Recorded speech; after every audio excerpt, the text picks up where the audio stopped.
Data transmission method বা data চলাচলের পদ্ধতি, যে পদ্ধতিতে এক কম্পিউটার থেকে অন্য কম্পিউটারে তথ্য এক ডিভাইস থেকে অন্য ডিভাইসে ডেটা বিটের বিন্যাসের মাধ্যমে স্থানান্তর বা ট্রান্সমিট হয় তাকে ডেটা ট্রান্সমিশন মেথড বলা হয়। ডেটা ট্রান্সমিশন মেথড বলতে মূলত ডেটা কমিউনিকেশন সিস্টেমে সংযুক্ত ডিভাইসগুলোর মধ্যে বিটের আদান প্রদান বা বিনিময়ের প্রক্রিয়াকে বোঝানো হয়। ডিভাইস সমূহের মধ্যে অবস্থানগত দূরত্ব এবং ডেটার ক্ষুদ্রতম একক বিট এর বিন্যাসের ভিত্তিতে ট্রান্সমিশন মেথডকে দুটি বেসিক শ্রেণীতে বিভক্ত করা হয়, যথা এক প্যারালাল ট্রান্সমিশন, দুই serial transmission. Block pulse, clock pulse computer data স্থানান্তরের সময় সংকেত সমন্বয়ের জন্য এর অভ্যন্তরে থাকা কোয়ার্টার্স ক্রিস্টালের কম্পনকে ক্লক পালস বলা হয়। কম্পাঙ্ক হল প্রতি সেকেন্ডের সম্পন্ন করা পূর্ণ কম্পন বা স্পন্দনের সংখ্যা। কম্পাঙ্কের একক HZ। কোন কম্পমান কণা এক সেকেন্ডে যদি একটি মাত্র পূর্ণ কম্পন বা স্পন্দন সম্পন্ন করে তবে ওই বস্তু বা কণার কম্পনকে এক HZ বলে। কম্পিউটারের প্রসেসরের স্পিড হিসাবে যে মেগাহার্টজ বা গিগাহার্টজ পরিমাণ করা হয় সেটি আসল প্রতি সেকেন্ডে এই কম্পনের পরিমাণ অনুসারে নির্ধারণ করা হয়। ডেটা ট্রান্সমিশন এবং ডেটা কমিউনিকেশনের মধ্যকার পার্থক্য। ডেটা ট্রান্সমিশন হলো ডেটার বাস্তব স্থানান্তর, যেমন বিট পোলারিটি, সিনক্রোনাইজেশন, ক্লক ইত্যাদি। আর দুটি মিডিয়ার মধ্যে অর্থবহ বিনিময় হলো ডেটা কমিউনিকেশন। ডেটা ট্রান্সমিশনের শ্রেণীবিভাগ বর্ণনা করা হলো। এক, প্যারালাল ট্রান্সমিশন।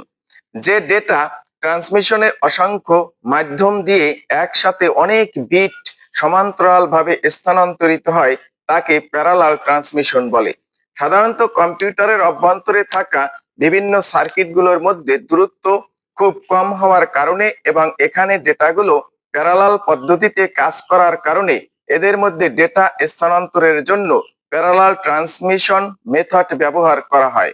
উদাহরণস্বরূপ, প্যারালাল ট্রান্সমিশনে কিবোর্ডের একটি ক্যারেক্টারকে বাইনারি এনকোড করে যে 8 বিট কোড তৈরি করা হয় তার সবগুলো বিট সমান্তরালভাবে সংযুক্ত 8টি তারের মাধ্যমে একই সাথে উৎস থেকে গন্তব্যে প্রেরণ করে। একইভাবে n সংখ্যক ডেটা ট্রান্সমিশনের জন্য n সংখ্যক তার ব্যবহার করা হয়। এই সিস্টেমকে কম্পিউটার বাস বলা হয়। এতে প্রেরক ও গ্রাহক যন্ত্র এর পরস্পর সমন্বয়ের জন্য একটি বা দুইটি কন্ট্রোল লাইন থাকে। প্যারালাল প্রিন্টার পোর্ট ও কেবল ব্যবহার করে কম্পিউটারের সাথে প্রিন্টারের সংযোগ এর অন্যতম উদাহরণ। এছাড়া অনেক সময় ভিডিও স্ট্রিমিং এর ক্ষেত্রে দ্রুতগতি সম্পন্ন এই ট্রান্সমিশন পদ্ধতি ব্যবহৃত হয়ে থাকে।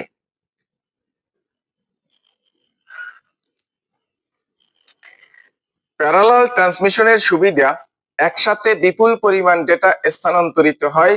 দুই, ডেটা দ্রুত অনেক বেশি দক্ষতার সাথে স্থানান্তরিত হয়। প্যারালাল ট্রান্সমিশনের অসুবিধা: এক, দূরবর্তী স্থানের জন্য ব্যবহার সম্ভব নয়। দুই, এটি ব্যয়বহুল। Serial transmission. সিরিয়াল ট্রান্সমিশন দূরবর্তী অবস্থানে থাকা ডিভাইসগুলোর জন্য সিরিয়াল ট্রান্সমিশন ব্যবহার করা হয়। যেই ডেটা ট্রান্সমিশন পদ্ধতিতে ধারাবাহিকভাবে একটি বিটের পর অপর বিট স্থানান্তরিত হয় তাকে সিরিয়াল ট্রান্সমিশন বলে। এক্ষেত্রে 8 বিট ডেটা স্থানান্তরের জন্য 8টি ক্লক পালসের প্রয়োজন হয়, অর্থাৎ একটি বিটের জন্য একটি করে ক্লক পালস প্রয়োজন। সিরিয়াল ট্রান্সমিশনের ক্ষেত্রে ডেটা ট্রান্সমিশনের উভয় প্রান্তে প্যারালাল টু সিরিয়াল এবং সিরিয়াল টু প্যারালাল কনভার্টার ব্যবহৃত হয়। কম্পিউটার বা অন্যান্য ডিভাইসে বহুল ব্যবহৃত ইউএসবি গেট ইউএসবি পেট সিরিয়াল ট্রান্সমিশনের অন্যতম উদাহরণ। সিরিয়াল ট্রান্সমিশনের সুবিধা: এক, ধারাবাহিক বিট প্রেরণের নির্ভরযোগ্য পদ্ধতি। 2, যন্ত্রপাতি তুলনামূলক সহজ ও সাশ্রয়ী। 3, নয়েজের প্রভাব কম।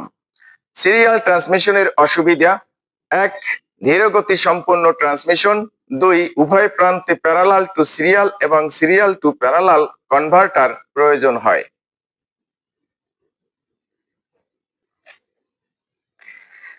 সিরিয়াল ও প্যারালাল ট্রান্সমিশনের মধ্যে পার্থক্য: 1, যে ডেটা ট্রান্সমিশনে অসংখ্য মাধ্যম দিয়ে একসাথে অনেক বিট সমান্তরালভাবে স্থানান্তরিত হয় তাকে প্যারালাল ট্রান্সমিশন বলে। আর যে ডেটা ট্রান্সমিশন পদ্ধতিতে ধারাবাহিকভাবে একটি বিটের পর অপর বিট স্থানান্তরিত হয় তাকে সিরিয়াল ট্রান্সমিশন বলে।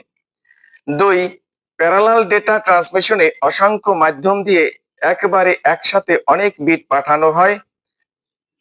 আর অপরপক্ষে সিরিয়াল ডেটা ট্রান্সমিশনে একটি মাধ্যম দিয়ে একবারে একটি বিট পাঠানো হয়ে থাকে। 3, ডেটা ট্রান্সমিশন উচ্চ গতি সম্পন্ন, অন্যদিকে ডেটা ট্রান্সমিশন ধীরগতি সম্পন্ন। 4, খরচ বেশি, অপরপক্ষে খরচ কম। 5, স্বল্প দূরত্বে অবস্থিত ডিভাইস সমূহের মধ্যে ডেটা ট্রান্সমিশনে ব্যবহৃত হয়, অপরদিকে অধিক দূরত্বে অবস্থিত ডিভাইস সমূহের মধ্যে ডেটা ট্রান্সমিশনে ব্যবহৃত হয়।